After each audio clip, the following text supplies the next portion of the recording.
Episode 268, A Mysterious Tall Man. I want to talk to my son. The woman turned and handed the phone over. President Serena wants to talk to the boy. The mobile phone was placed next to the ear of little Jeremy. Serena called, "Jerry?" Jeremy closed his mouth, but when he saw the threat on the woman's face, he couldn't help but to open his mouth and say, "Mom, we're fine. The uncle, auntie, and brother are taking care of us. Jules is okay." Auntie, uncle, brother? So there are 3 people? Serena blinked and listened to the movement there. A smart child. The woman heard that she was called auntie, smiled, and took the phone back, nodding with satisfaction. "You heard it. I'm waiting for you at Cosmo Plaza. I know that you have a very good bodyguard around you. Don't bring her. Don't call the police either. Come alone and call me. Otherwise, I don't know what I will do. What we want is just money. If we get the money, we will leave. I know that 10 million is nothing to you. I hope you will cooperate with us. Right, President Robinson?"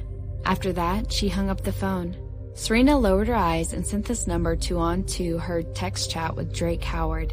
"Find out the location of this number. Jerry and Jules are kidnapped. Ask Keith to come over to help." Immediately she received another sentence. "Oh God, on it. Vanessa, you send Dave back first. I have something to do." She nodded, reaching for Dave and walking out. Serena asked Marcus to get the cash, and she drove the car to the place they said. The 2 little kids were behaving themselves, especially the little girl, who was quiet but was entertaining herself. Holding a little rabbit, she glanced around with big eyes, blinked, and asked, "Uncle, are you a bad man?" "Oh, but I just heard that you asked for money from my mother. My little uncle said that only bad guys will kidnap us for money." No, kidnappers cover eyes of the people they kidnap, but Uncle did not tie you up or cover your eyes, did he? Then he is not bad. The kidnapper lied blatantly and smiled. Jeremy's hands were tied up, but Jules were not. She was convinced with this explanation. She nodded. "Oh, okay. I understand why it is how it is, but why did you tie my brother's hands? Why did you kidnap my brother and not me? Am I worth less money?" "Ha!" The driver with colorful hair laughed. He had a mask on his face and looked over while driving. He asked, "How old are you, my dear?"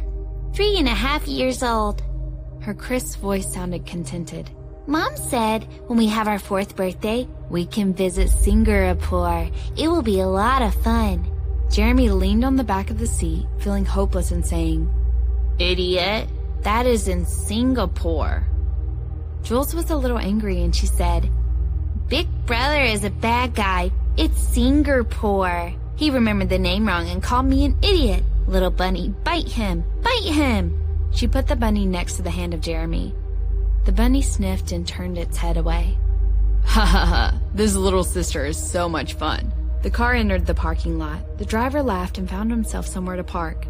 "Little girl, what's your name?" "My name is Julie."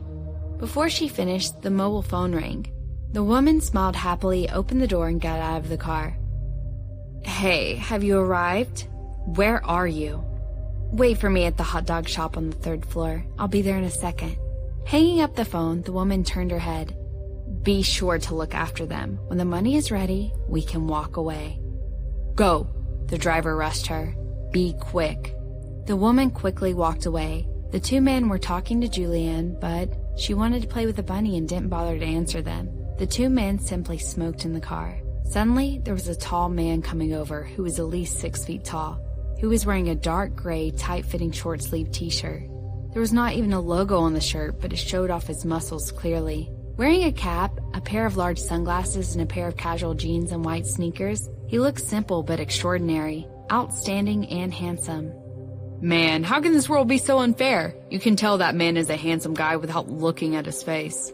The man ashed his cigarette and smiled. "C'est la vie. He's probably a star looking so different from the rest." The man quickly walked over to them and came to the window of the driver's seat. Knock, knock. The window was knocked. Looking at the man closely, the driver was even more stunned. After the driver rolled the window down, the man looked at the back seat of their car immediately and saw 2 children sitting quietly. His eyes under the sunglasses dimmed, and he said, "Come out for a second." It was a command. Hearing this tone, the driver sneered. "Who do you think you are? What do you want to do?" The man saw this and his lips were curled, very slight and almost unnoticeable. Seeing this, the driver felt even more pissed. But before he reacted, he saw a big hand reaching over, grabbing his neck. The man in the backseat of the car was shocked. He got out immediately and shouted loudly, "What are you doing?" He lifted a fist to throw a punch. The tall young man turned aside, kicking on the man's chest. The man snorted and became furious. He got in the car and picked up a large pair of garden scissors from the bottom of the car seat, about to smash it on the man. The young man raised his eyebrows slightly, released the driver, and ran away quickly. The driver coughed violently and bristled. "Don't let him run, asshole!" Saying that, he had gotten out of the car with a knife in his hand, running after the tall man.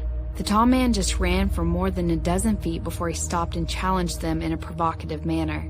The two people were even more angered.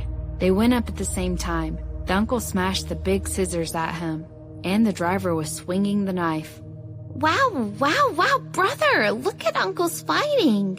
Jules was so scared that she dropped the rabbit. 2 against 1, that handsome uncle is in danger. Should we go up and help?